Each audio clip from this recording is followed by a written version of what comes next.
Barnhart was hired to install 2 through air dryers, or TADs, and 1 Yankee dryer at a pulp and paper mill expansion project in South Carolina. The 3 pieces needed to be lifted 20 feet into the air and installed into the second level of a new building.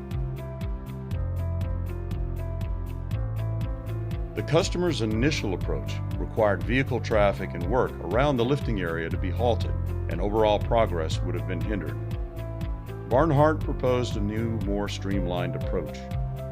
The dryers were staged a half a mile from the tissue building and were self-loaded onto a 9-line transporter and hauled to the site.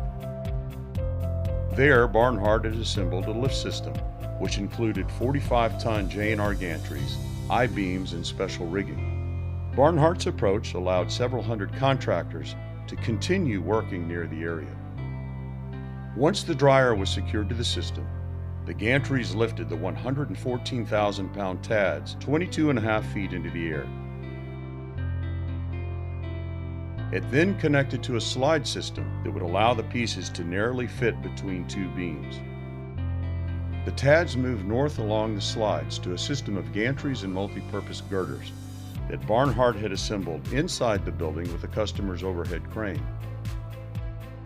Once inside the building, the rigging configuration was changed to allow the dryers to be slid over 50 feet east and west. After both TADs were safely in place, the process was repeated for the 281 90,000-pound Yankee dryer. Barnhart's streamlined approach, combined with a faster installation method, meant that their work was completed 3 to 4 days ahead of schedule.